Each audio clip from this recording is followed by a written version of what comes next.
সরকারি কর্মকর্তা-কর্মচারীদের জন্য নতুন পে স্কেল অন্তর্বর্তী সরকারের মেয়াদেই বাস্তবায়ন। অন্তর্বর্তী সরকারের অর্থ উপদেষ্টা সালেহুদ্দিন আহমেদ সরকারি কর্মকর্তা-কর্মচারীদের জন্য নতুন বেতন কাঠামো পে স্কেল নিয়ে সুখবর দিয়েছেন। তিনি জানিয়েছেন যে নতুন বেতন কাঠামো অন্তর্বর্তী সরকারের মেয়াদেই গেজেটের মাধ্যমে বাস্তবায়ন করা হবে এবং এর জন্য পরবর্তী রাজনৈতিক সরকার পর্যন্ত অপেক্ষা করা হবে না। বাস্তবায়নের সময়সীমা ও আর্থিক বরাদ্দ। সালেহুদ্দিন আহমেদ মঙ্গলবার 30 সেপ্টেম্বর সাংবাদিকদের এই তথ্য জানান।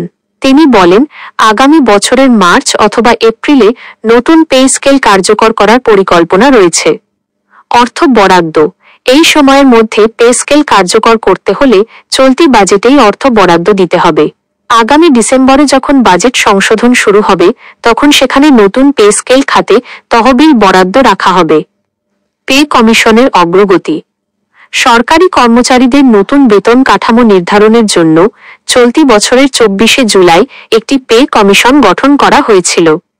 সুপারিশ জমা। পে কমিশনের চেয়ারম্যান সাবেক অর্থ সচিব জাকির আহমেদ খান জানিয়েছেন যে ডিসেম্বরের মধ্যেই সরকারের কাছে সুপারিশ জমা দেওয়া হবে। সুবিধার সম্ভাব্য সংস্কার। জানা গেছে, পে কমিশন বেশ কিছু ভাতা ও সুবিধার সংস্কারের পরিকল্পনা করছে। চিকিৎসা ভাতা। বর্তমানে একজন সরকারি কর্মচারী চাকরির শুরু থেকে অবসর পর্যন্ত মাসে 1500 টাকা চিকিৎসা ভাতা পেয়ে থাকেন।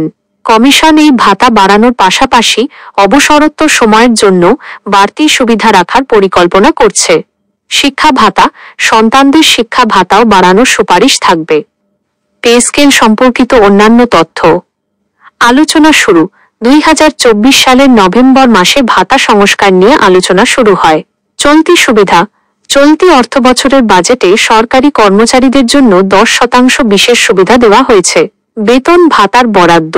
2025-26 অর্থবছরে সরকারি কর্মচারীদের বেতন ভাতার জন্য 84,684 কোটি টাকা বরাদ্দ রাখা হয়েছে, যা আগের বছরের 82,977 কোটির চেয়ে বেশি। এই প্রতিবেদনটি সরকারি কর্মকর্তা-কর্মচারীদের নতুন বেতন কাঠামো বাস্তবায়ন সংক্রান্ত সর্বশেষ তথ্য তুলে ধরছে।